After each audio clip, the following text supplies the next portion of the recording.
Black Bullet Open Wit. Our main character is Satomi. From a young age, he was a victim of natural disasters. While not knowing where to go in the refugee camp, suddenly a monster appeared out of nowhere and plunged straight into the middle of the camp. It stopped right in front of him, giving him a real fright. 10 years later, he has grown up and works for a civil security company. This inspector doesn't trust him, but he wants the inspector to stop digressing and get to the main point. He leads him to the 4th floor. He has heard reports about monsters, but police like him can't enter until civil security arrives. He wonders about his partner because civil security always goes in pairs, but he just now remembers that he lost his partner on the way. When arriving at the scene, the inspector hears that 2 people have disobeyed orders and gone inside, so Satomi kicks down the door and rushes in to see a masked man. The 2 soldiers are already dead.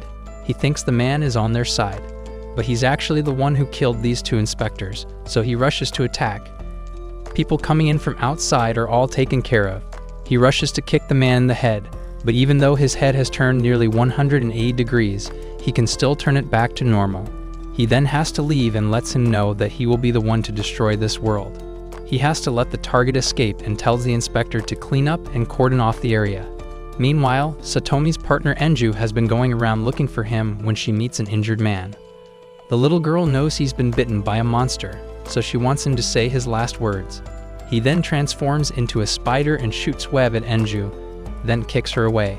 Satomi and the inspector arrive and open fire on it, but regular bullets are useless. Only black bullets made from a special metal can prevent them from regenerating. Enju returns at this moment and kicks the spider to pieces. The little girl runs to hug Satomi and lets the inspector know that she and Satomi are a pair. But the inspector realizes the little girl is a cursed child. They both remember it's time for the supermarket discount, so they run off first. The inspector is left to clean up this mess.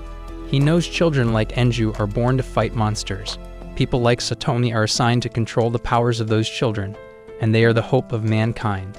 He then goes back to meet his chairman Kizara. She really wants to scold him because he only remembered the supermarket discount and forgot to receive payment from the police. When calling back, they won't pay, and the result is he brought back 2 packs of bean sprouts. She finds managing the company difficult because of an employee like him. This month, both of them will be starving again. Kizara still hasn't found the source of infection anywhere and no one has seen it, so she'll have to investigate further. She then has to go to the hospital. She remembers that in the past he set a goal to find his parents because he believed they were still alive, but he doesn't like to talk about it anymore and thinks his parents are also dead. He then goes to the teacher who is also a coroner. When he arrives, she gives him a fright and doesn't know how he can live being such a lazy and useless guy. She wants him to start changing if he wants Kizara to notice him. Kizara has long protected him from her brother and her family, but now he's confident that he's strong enough to protect Kizara in return. She gives him a plate of food, and obviously no one dares to eat it. He came here to ask about the source of infection. She has told him about the mechanism of the monster virus when it infects and develops to the point of turning into a monster. It will create a new ability, so it's possible that the monster they're looking for might have the ability to disguise itself, but he and Enju won't let that monster run rampant for too long. In the evening, he and Enju eat only bean sprouts and Enju still happily eats, and even he wants Enju to go put on proper clothes. After eating, he goes to clean up and gives Enju a stabilizing injection before going to sleep. Enju doesn't let him go to sleep without doing anything to her, so she goes in to bother him. The next morning, he and Enju have breakfast and go to school. Enju wants him to be at ease because no one has figured out her identity yet. The little girl goes to school and seems very happy, so he feels reassured.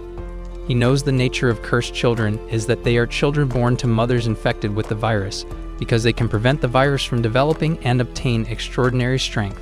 Many people don't view these children as human. Humans have been forced to build pillars made of metal that monsters hate in order to survive. After many experiments and failures, humans have prepared to confront them. Many people may view children like Enju as a curse, but they still have to acknowledge that they are the weapons to fight against monsters. Those children are the last hope of mankind. Later at school, Satomi receives a call from Kizara, informing him that the Ministry of Defense has assigned them a task. They both arrive and are immediately confronted by a man who looks down on them because Kizara is too young. This guy also provokes Satomi, but his boss tells him to return to his position. They then sit at the meeting table and the general allows them to withdraw, because if it's right after the plan, they won't be allowed to withdraw anymore. The leader of Tokyo City, Tenshi, has called. Beside Tenshi is Kizaru's grandfather, who adopted him. Tenshi assigns them the mission to find the source of infection and retrieve the box for that person to bring back. Kizaru asks what's inside that requires calling the top people here, but she doesn't say. The masked man appears. He stands in the middle of the room and introduces himself as Haruko. He entered by killing a few flies that blocked his way. He also has an adopted daughter named Hina. He came here because he wants to participate in this race. He reveals that inside the box is the treasure of the 7 stars. He wants them to bet their lives on this race to make it more interesting. The boastful guy from earlier rushes at him with a sword, but he gets thrown back, losing his sword. Even when guns are fired at him, he has a shield to block them. He has replaced some parts of his body with machinery made of black metal. He reintroduces himself as a former Army Special Forces Mechanized Unit 787, Haruko from the Human Evolution Plan. He then launches the bullets embedded in his shield around. He also gives Satomi a gift before leaving. Suddenly, someone comes in to announce that the chairman of the executive board, who was the only one absent from the meeting, has died, and that person has lost their head. Satomi understood what was in the gift, and Tenshi ordered them to find the box before Haruko. Otherwise, he would use it to bring down the black metal pillars. He then went shopping with Enjutsu, and on the way encountered a cursed child. The little girl was accused of stealing and assault. The police then came to arrest the girl, and Enju really wanted to save her, but Satomi held Enju back. The other girl was arrested while Enju blamed him for not saving her, feeling quite guilty.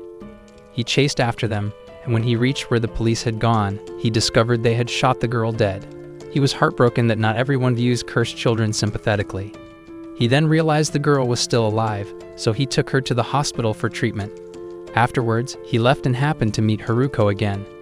He wanted him to join his side because he also sees this city as a mistake. He obviously refused, so Haruko had Hina come out to attack him. Enju came to help him, and Haruko still invited him by taking out a suitcase of money to bribe him. He straight up refused it, and Haruko said he would regret it and change his mind tomorrow.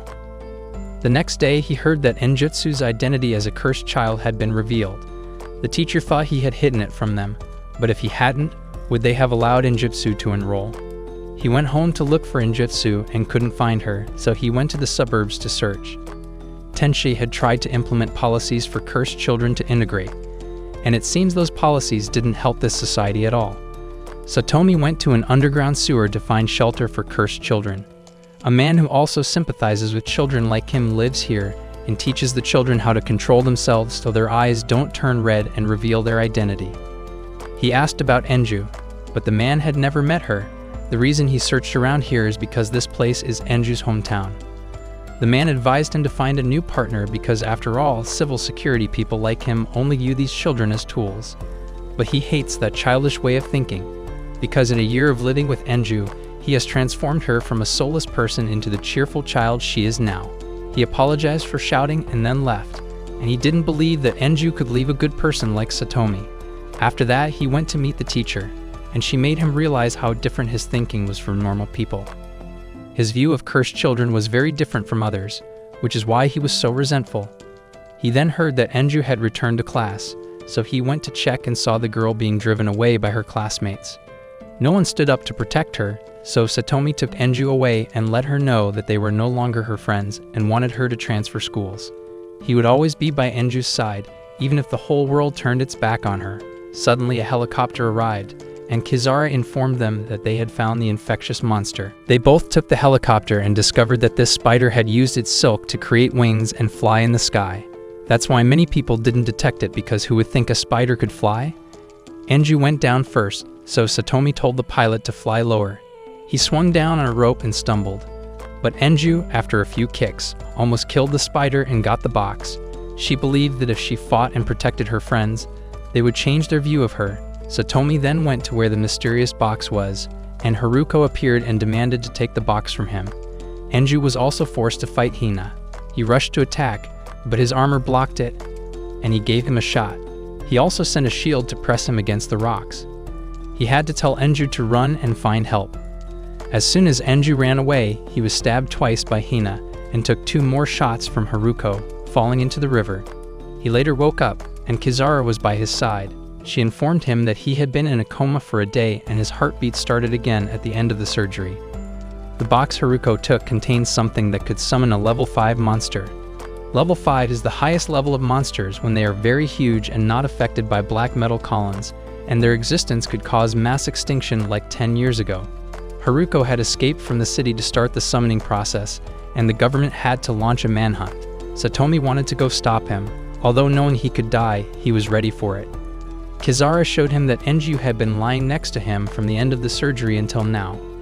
Tenchi then called him and wanted him to participate in the operation to capture Haruko. The reason he surely knew himself. He then replied that he would participate, and the teacher brought him equipment and some bottles of medicine for him to use when needed.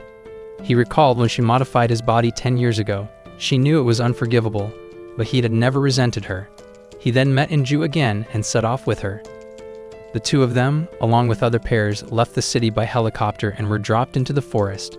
After moving for a while, Satomi and Enju encountered a level 4 monster and had to run away from it. They both temporarily went down a cliff to avoid it. After a while, they discovered an old house with light, so they gradually went in to check and met a little girl inside. He recognized the girl as the partner of the guy who had caused trouble with him. At the noticing that the girl was injured, he asked Enju to keep watch outside while he bandaged her. The girl was Kyo, and her partner's name was Xiaojun. The girl and Xiaojun had been separated after encountering a large monster.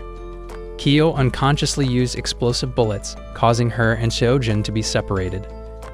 They had also dealt with several pairs on the way because Xiaojun was afraid of others stealing the reward.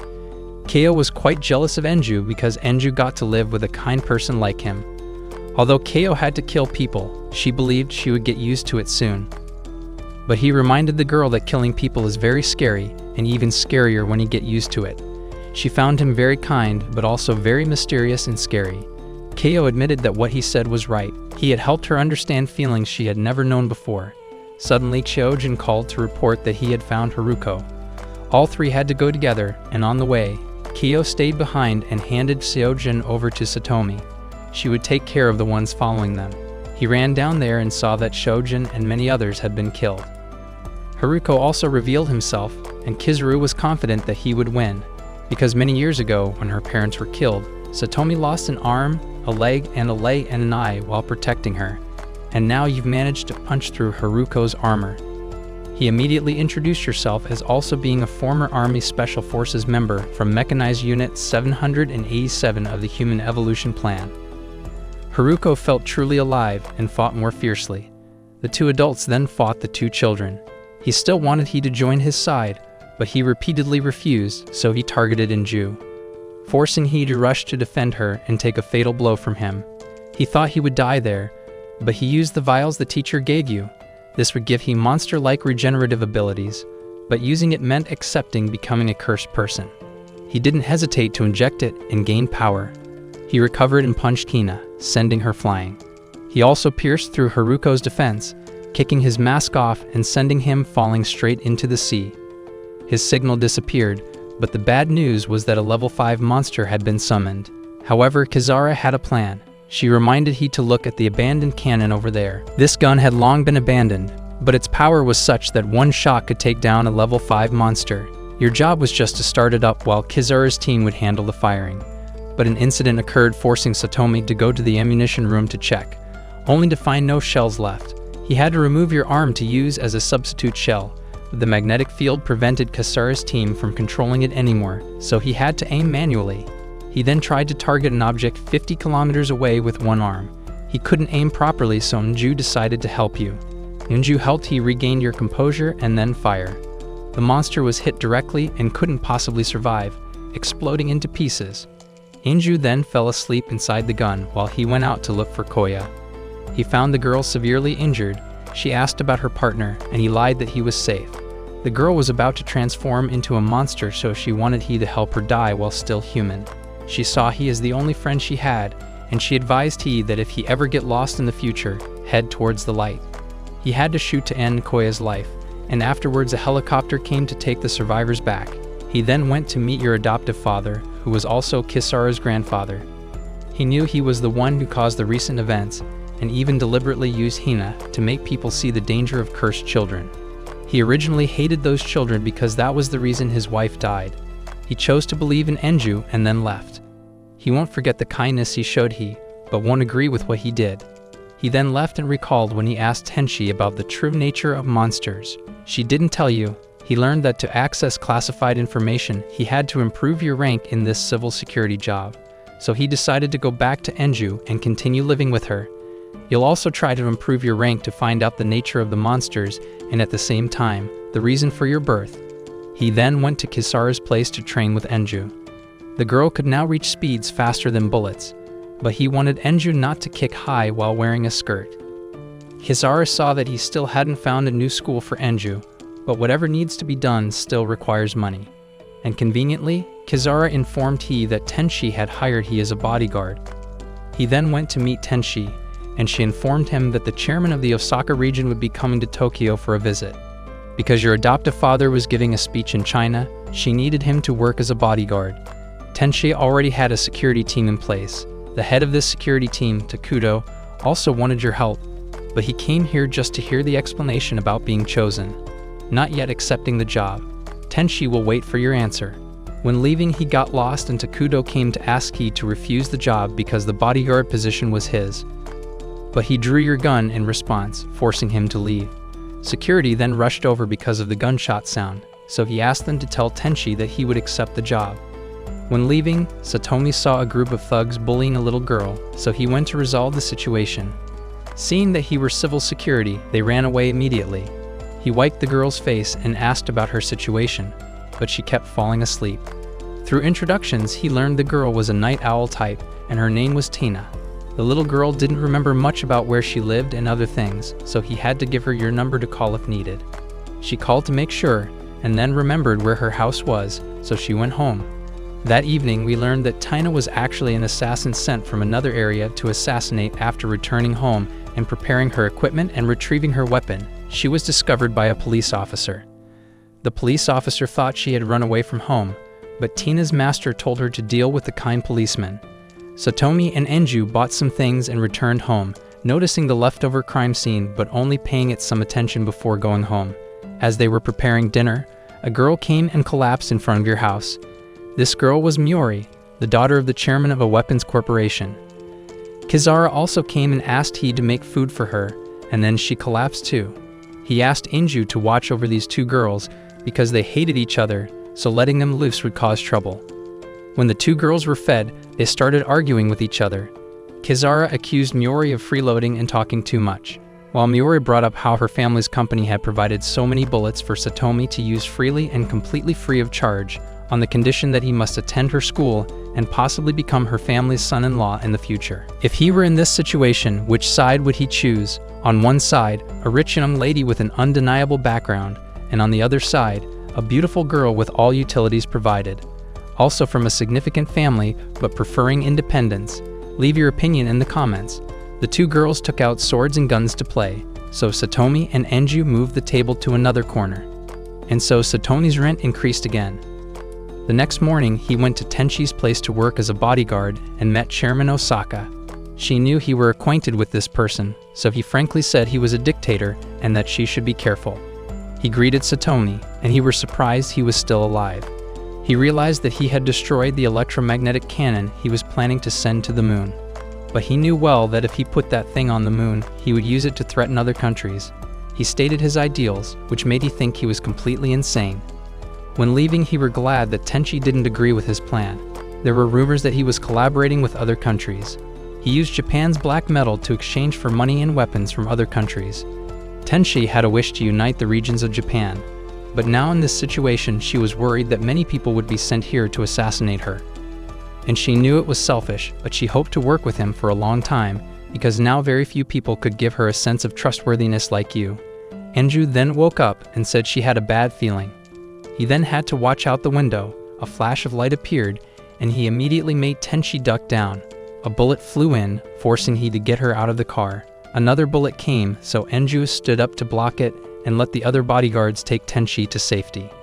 He didn't know who had fired, but they were already gone. Tina was that assassin, and she didn't know who had obstructed her. The next morning, he went to meet Tina again and bought food for her. He didn't know who the person from last night was. Although he had investigated suspicious individuals, there were no clues. He then saw Tina sprinkle something on her food to stay alert. But she couldn't eat by herself, so he fed her quickly. The little girl really liked Satomi because he treated her very well. It had been a long time since she felt joy from you. She was then called by her master, so she ran off. The master informed her that the next target would be Kizara. He then returned to school to meet Miori. Kizara wanted to attack because she couldn't let him be alone with Miori, but he were immediately pulled in, and if Kizara broke the door, she would have to pay compensation. He went in to meet Miori, and she had information about last night's incident. Based on the angle, she found the assassin's position, and he asked her to investigate. She still wanted he to move to work at her company, and she was ready to offer her body to you. Kizara had to break in to interrupt. Miori added fuel to the fire, making he unsure how to explain because Kizara was known to be stubborn. He told the teacher about it, and she laughed because he were indeed quite attractive and gallant, but sexually weak to the point of not daring to make a girl your own. The reason she called he was because he had reached a sufficient rank to hear some information.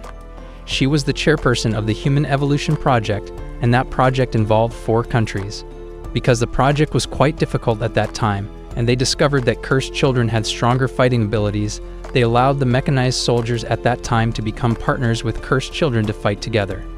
Most mechanized soldiers had high ranks, so if he wanted to investigate your background, he might face opponents as strong as or stronger than Haruko. Your work was done, so the teacher told he to go home and comfort Kizara first, as she still had business with Enju. Tina at this time heard her master give more information that Kizara had a pair of civil security officers working under her.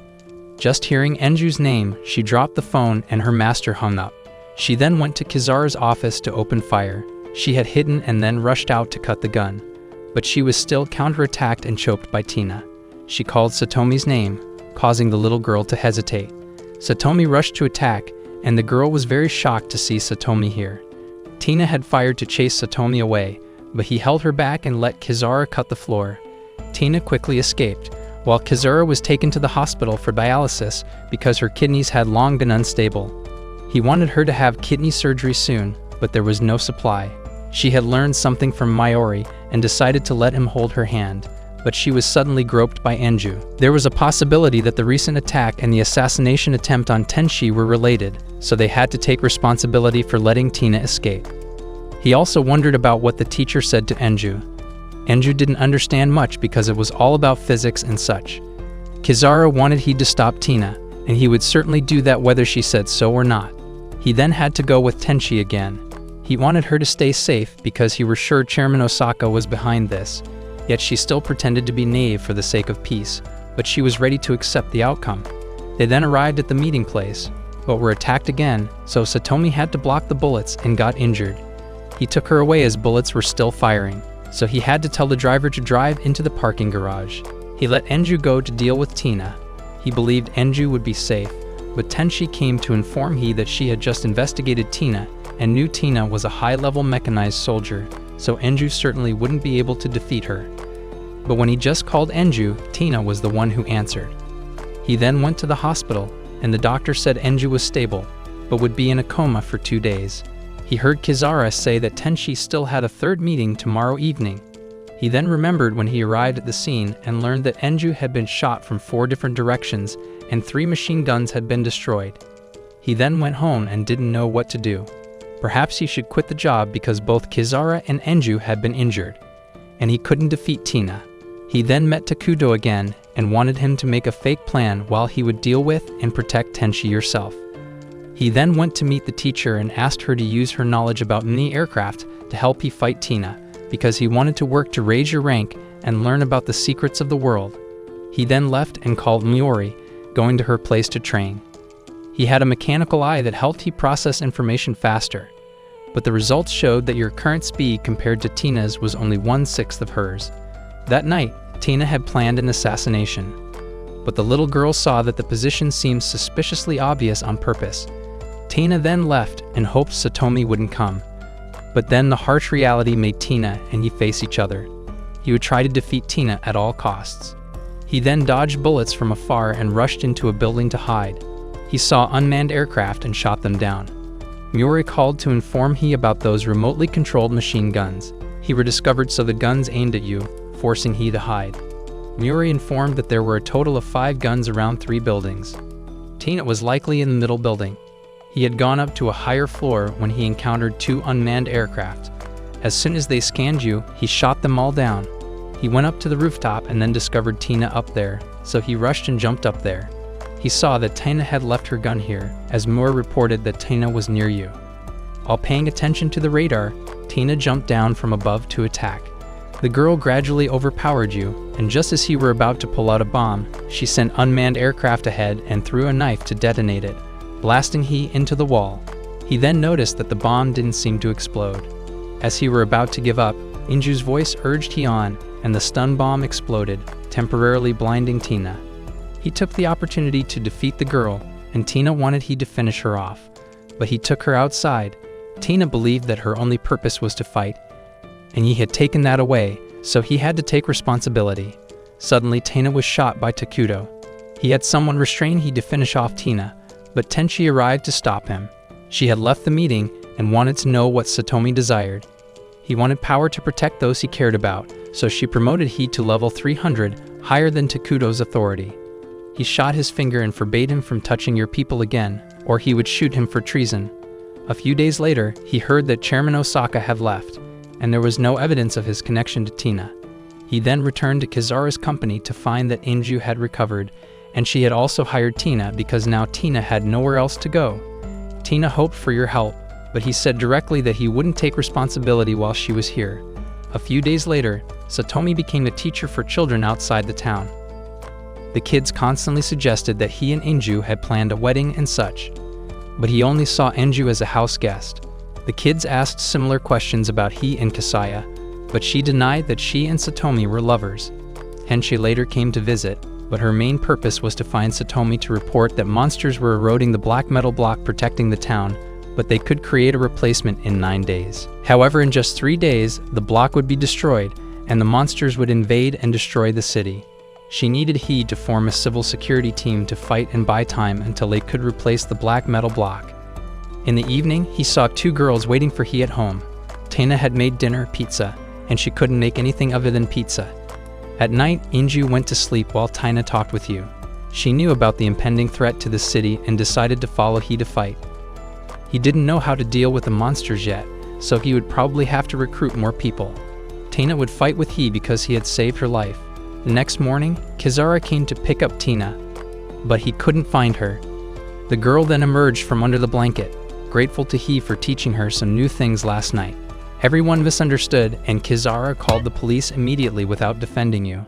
Satomi then took Tina to recruit soldiers. He also took the opportunity to take her out. When he reached the clothing store, the clothes were too expensive, so he ran ahead. Both of he played at the fountain, and then went to see stuffed animals. On the way, he both saw a cursed child who was also blind. He thought that cursed children were immune to diseases, but this girl had blinded herself when she heard her mother say she hated these eyes. He also saw people playing mean tricks, so he gave the girl money to go home. The girl then heard about people protesting. He and Tina then went to the house of acquaintances. The Katajiri brothers both knew about the Black Bloc and your recruitment efforts, but the older brother demanded payment. If it was just increasing rank and a few other things, it wasn't necessary. So he wanted them to fight for you, but they only served those stronger than them. So the 4 of you went to the backyard to practice fighting. Satomi was too easy. He noticed there were a lot of wire ropes tied around. Tina constantly dodged and knew exactly where the wire ropes were. She was rushed by the younger brother, but controlled the wire ropes to restrain him. She admitted these 2 brothers were strong because they could challenge a high level like her. He then took Tina to meet your teacher, because Tina had heard about her, but never had the chance to meet. Both of you went inside, but hadn't met the teacher yet. While looking around the room, she suddenly rushed to grab Tina. It turned out she hadn't eaten in a long time. She noticed Tina and thought he were about to go to jail for a long time, but he hadn't kidnapped anyone. Tina also trusted you, so the teacher made up a bunch of perverted things he did. Tina was starting to doubt, but he advised her not to listen. The teacher also mentioned that Shuma had come looking for he the other day. Tina asked about Shuma, and Satomi explained that he was your senior when he were learning martial arts. Shuma was so strong that he could never defeat him. but he suddenly left the dojo without reason. Tina knew she would soon be hunted, so she was thinking about leaving Kisara's company. But both of he called Tina an idiot because Satomi wasn't weak enough to need her to worry. Since Tina didn't hate them, there was no problem at all. Tina then fell asleep, and the teacher noticed that Anju and Tina were indeed still young. But cursed children would soon be eroded by the virus and die. If you wanted to change the world, you'd have to become a politician. But he were confident there were many ways to change the world, and one of them was to eliminate all monsters. The teacher laughed when she heard this because he were indeed different from her.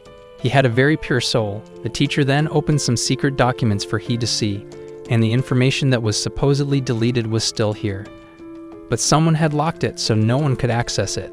Suddenly, Kisara called telling he to watch the news immediately. The fact that the black metal block was gradually turning white had been discovered by the press. They announced it to the whole city, and Tenshi had to hold a press conference to clarify the situation. People questioned her about knowing that the metal block would soon change color and lose its effect but not announcing it. The older Katajiri brother thought Tenshi was pitiful for being caught in the wave of criticism. Moreover, rich people had bought all the plane tickets to leave, so riots would happen soon. The three girls complained that their tent looked like a rag, so Satomi had to quickly find another pair to complete the team to receive proper supplies. He and Inju went around looking for those who met the requirements. Inju found a pair, but he noticed that people wearing armor like this were usually very afraid of death, so inviting them on a mission that required risking their lives would be useless. Inju found a group wearing quite little armor, but looking quite strange, so he passed. He couldn't find any suitable team.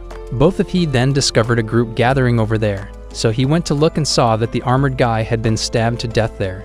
He both went back down and it seemed there was a fight, so he went to check and Satomi recognized his senior Shuma there. He was being provoked by a fat guy, so he put his partner in a corner first and let his partner cut the guy's gun. Satomi came in to meet his senior again. Shuma had heard about your recent exploits and also wanted to join your team to fight.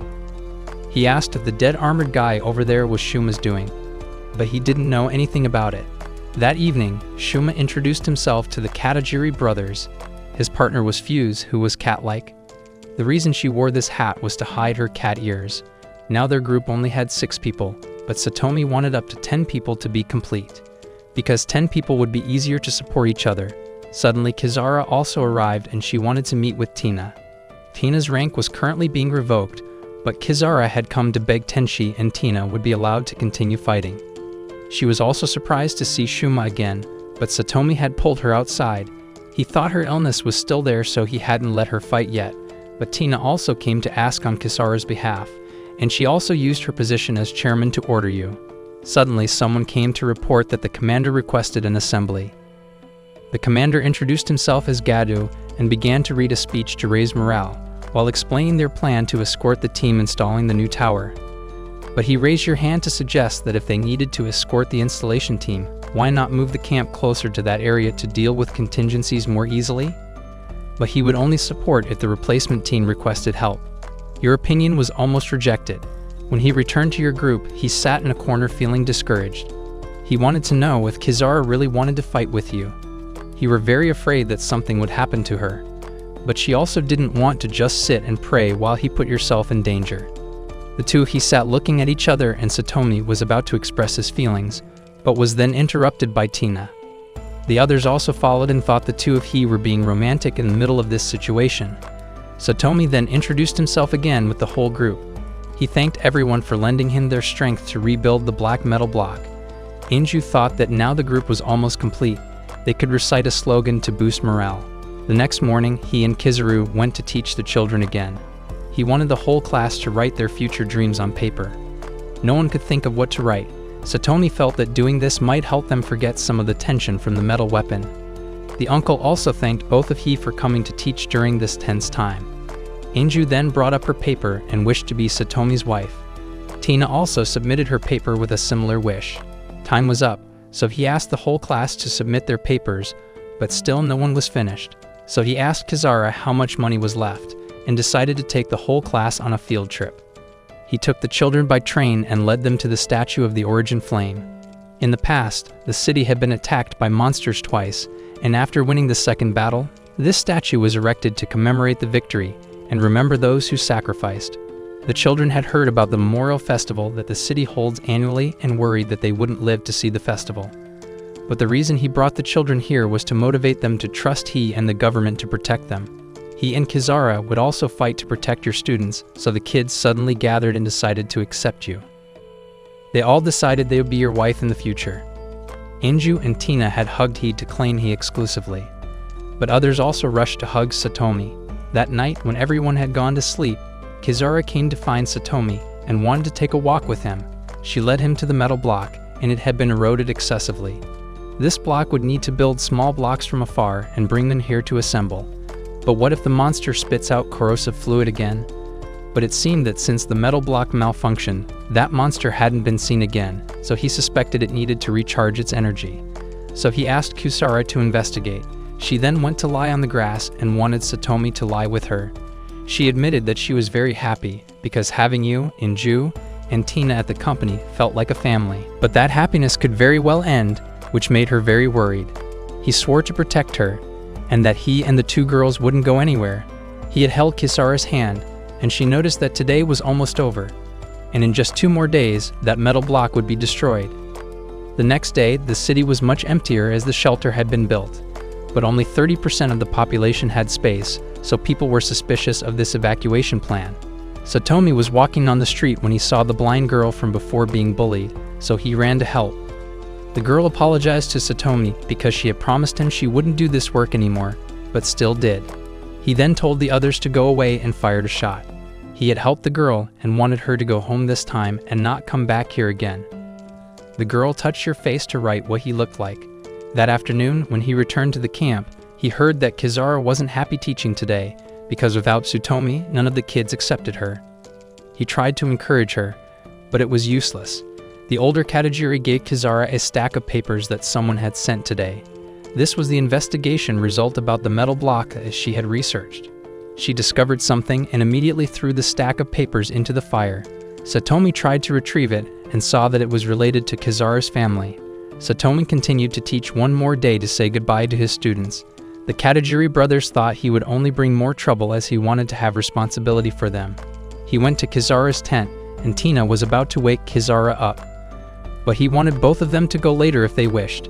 He and Inju both planned what to do on the last day before carrying out the mission. But when they arrived, he saw police standing around. Feeling something was wrong, he ran to check and witnessed a bomb crater there. He was then taken by the police to identify the bodies, and they were all his students. They had all been killed by the bomb. He went outside and met Inju running here. He told Inju to go home, but she wanted to see her friends. He told the police to take Inju away, but she used her power to rush in and then cried out at this scene. He could only feel helpless and couldn't do anything. Satomi went up to the rooftop to look at the dreams that the students had written on paper, but they were all blown away by the wind. Kisara called and informed that Tina had calmed down. He knew this incident was caused by those who opposed and hated the cursed children, because he found black metal fragments in the bomb pieces. He didn't know who he and Inju were fighting for, and for what. If they were the ones enforcing justice, where was that justice in this garbage world? She wanted him to fight to save those people, and they would somewhat change their thoughts about the children. He found this work truly nonsensical. But then the entire tower suddenly collapsed. The reason was that they didn't anticipate the wind force causing it to fall earlier than expected. Kizaru would arrive there first, while Satomi had gone to call Inju. The girl was still out of it, and when he mentioned the tower's collapse, she had to regain her composure to join him in the fight. The civil security forces then stood waiting to see how the government army on the other side would fight. The explosions suddenly stopped, making them think the army had won, but the tank flew back and the monsters then poured in.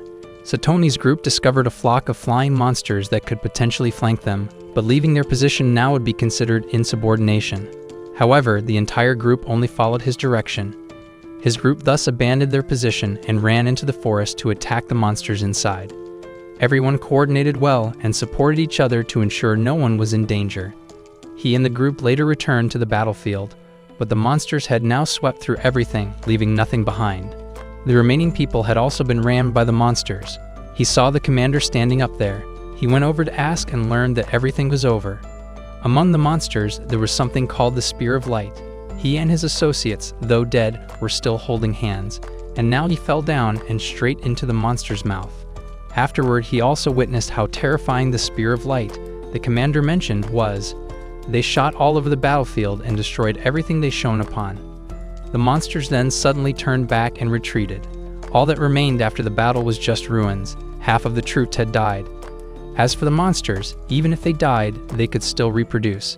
The battle situation after tonight would become 500 civil security forces against 2,000 monsters, a completely hopeless number. The next day, he went to the field hospital and saw Enju working there. Kizara praised that the girl had helped the soldiers feel better. His teacher also came here, and she had been given a ticket to go down to the shelter, but had torn it up instead of giving it to someone else. Because people would kill each other for it anyway, she didn't believe a shelter could protect everyone. She chose to stay here to encourage those who dared to face danger. Human thoughts are usually logical, but actions are based on emotions. She wanted him to act because if he stopped, death would catch him. When he asked about Enju, she only felt sorry for the girl's friends. But she still thought Enju was okay, because the girl had more resilience than they thought. For now, they wouldn't mention anything that would make Enju remember that sad event. The teacher then let all three go home and rest. The three arrived at an abandoned mansion in the forest. This was the temporary resting place that Shuma had found. As soon as they entered, Tina had already cleaned up inside. It's only for a few days, but clean is still better. In the middle of summer, they still had to light the fireplace because the dust from the black pillar had covered the sky, so they would be cold for the next few days. The group then sat down to eat and drink happily like a family. They didn't know why the monster from last time had retreated. Kizara also called him over, saying there was something to discuss. It was about the patients hit by the spear of light. Most were deaf and blind, quite similar to the symptoms of mercury poisoning. Tina had also seen a level 4 monster that seemed capable of shooting mercury, as Kizara said, but she couldn't transmit the image. Suddenly a soldier came to Satomi and told him to meet Commander Gadu. He had lost a leg in battle and asked him how his son was in his final moments. He could only lie that the person fought very bravely. He felt quite mistaken for letting his son join the civil security. He had discovered the secret about the big monster in the battle. He knew that the big one secreted a substance called pheromone, and that caused the surrounding monsters to concentrate towards it. And its injury had caused the whole herd to retreat, so they only needed to kill that big one and the monsters would disintegrate. But he knew that thing was immortal because he had tried slashing its brain or attacking its heart, but it could still recover. He also knew about the one shooting the spear of light, and that one was no less dangerous than the big one. Both were like the king and queen, so to win, they had to defeat both. But he only now mentioned that he and your group had left your position on your own accord. Although he explained that he went to deal with the rear group, orders were still orders. He decided to disband your group and execute he as an example. When he resisted, he were knocked down by his associate. In his way of executing, he was to force he to infiltrate the monsters and deal with the queen. In return, he wouldn't punish your team. He had to go back to pack your belongings and leave silently. Kizara discovered he leaving, but he didn't want her to follow. She wanted to run away with you, but where was there left to hide? He had to go alone, and on the way were attacked by a pack of dogs. He fired your gun to kill some and ran, but they dragged he into the river. He clung to a rock, but were surrounded on the shore. But suddenly they turned away, and when they came back, they were all dead. He met Haruko and Hina again. He was still alive and came to help you. He were still wary of him, so he reminded he that he had given he medicine and bandages to treat your wounds. He asked what he were doing, and he told him about going to kill monsters. He had seen the monster shooting mercury that he were looking for, because he had observed yesterday's battle. The reason he didn't participate was that he didn't need peace. The reason he wore a mask was because no one wanted to see his face. If they did, that person would regret it. He knew he were jealous of his power, and he was also jealous of your happy life, so he decided he would teach he what true joy is. He was sure he would have to join his side. The next morning he met Haruko again, and he told he the location of that queen. He went, and he followed because he also wanted to encounter that monster. The three of he found the monster's lair. Haruko pointed out the one he had seen, noting that its limbs were degenerated so it would need other monsters to help it feed and move. Originally, Satomi planned to blow it up with explosives, but your backpack had been swept away by the river. Haruko wanted to go in and deal with it using his mechanized body parts, and he alone wouldn't be enough, so he needed Satomi's help. Both of you charged in and launched powerful attacks, causing the monster to cry out in pain. It only managed to fire one shot before completely collapsing.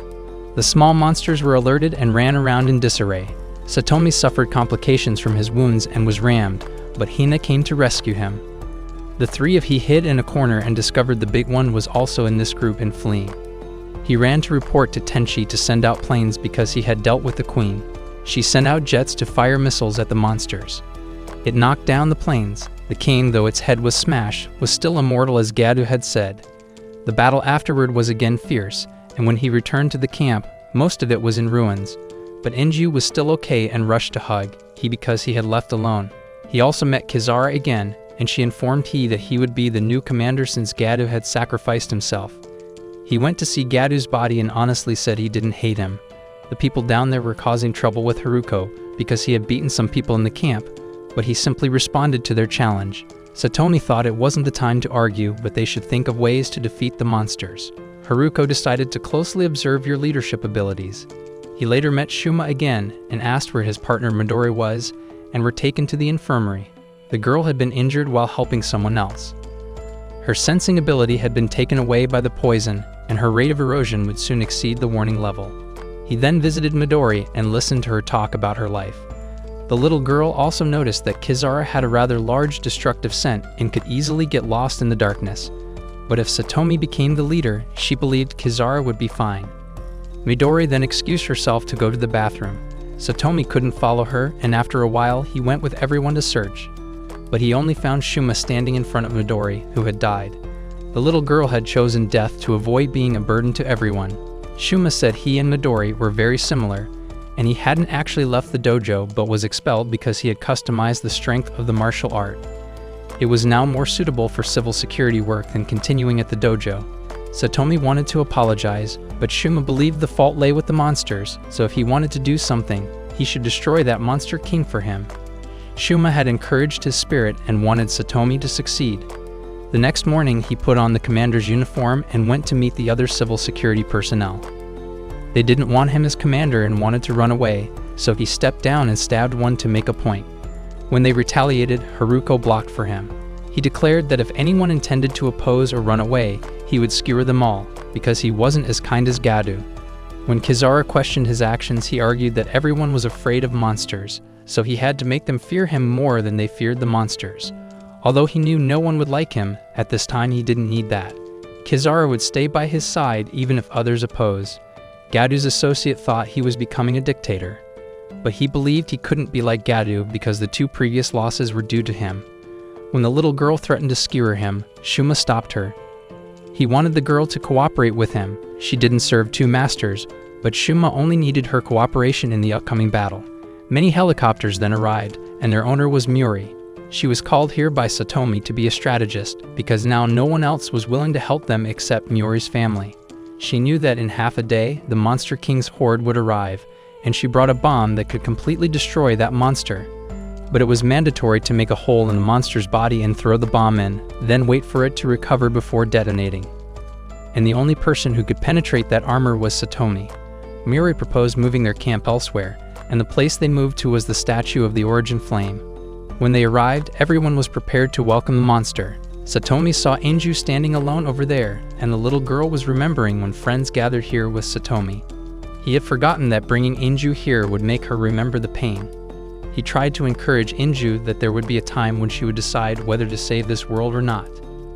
But now they needed to keep it existing first. Satomi's team now officially had 10 people, and the monster was also ready to set out on its rampage. And do he remember the bodyguard Takuto who Satomi shot in the hand and drove away? He's now back for revenge. Satomi's army now had only 10 minutes left before the monster horde arrived, but they still couldn't see them from afar. And suddenly they appeared and approached like a storm. Either they would be destroyed or the monsters would. Suddenly many lanterns were released over here. Satomi received a phone call from Tenshi and learned this was her doing. These lanterns contained the hope of the people, so she believed Satomi would have more motivation to fight. Satomi thought this must be the bright side of humanity. It was time to start the operation, so Satomi ordered all troops to open fire. The flying monsters in the sky were gradually pushed back by human gunfire. When they thinned out, Satomi moved to step 2, charging forward to attack. He was successively blocked by the big ones, but his friends were always there to handle them for him. From Kizara to the Katajiri brothers, Shuma, and finally Haruko, They successfully cleared the way for him to reach the boss monster. Both Satomi and Enju rushed up together. The monster also shot spines to defend, but Satomi pierced through them all. He punched a hole in its body, inserted the bomb, and ran away with Enju. But while he was counting down, Miura informed that the bomb had malfunctioned and needed an impact to detonate. He knew what he had to do, so he said goodbye to Enju and thanked her for the past year. The little girl refused, so she was knocked unconscious by a punch. He tried to approach the monster again, but was spat with acid, damaging his leg. He was helpless and could do nothing more, so Shuma came to help. He decided to take over Satomi's job because his technique could affect the inside of the monster. And this was also heresy, so he had to bury it himself. Shuma then rushed in and threw a punch that reactivated the bomb and dragged the monster along with it. When Satomi regained consciousness, the only thing left was a bomb crater. Shuma had sacrificed himself to drag the monster away. The small monsters had also fled the city. Metal blocks have now been transported to rebuild, but Kizara and Satomi had returned to the dojo. Kizara called her brother, who was also the Deputy Minister of Construction, generally related to the construction of the previous metal pillars. Kizara knew her brother had embezzled money and used low-quality materials to build the previous tower. That also meant he was responsible for this war. The two siblings decided to duel and put their lives on the line. She used a sword technique she had invented herself and launched an attack at extreme speed. Her brother hadn't even seen the move when one of his legs was gone. She wanted her brother to reveal the truth about their parents' death. Years ago, their father had planned to expose the dark side of the family, so he was eliminated by the family members and grandfather. The monsters roaming the city was not a coincidence. She angrily left and told Satomi to close the door. She informed him that her previous move had 2 strikes and wasn't aimed at just the leg. Her brother inside had been cut in half, went back to check, and witnessed the horrific scene. Kizara believed her sense of justice was now lost. She had come to a realization and decided to turn herself into a demon to confront the other demons in her family. This would be her revenge. Satomi told the 2 girls that he might have to consider Kizara an enemy in the future. A few days later, Tenchi held a press conference to tell the whole population that everything was now under control and enacted laws to protect children more securely. Satomi and Enju were invited to the award ceremony, but their train encountered a problem and stopped midway. Satomi recalled the previous losses and feared that he was becoming numb to those losses, so he asked Enju to stay by his side before he truly changed. Enju hugged him and promised to stay with Satomi forever. And with that, the film comes to an end.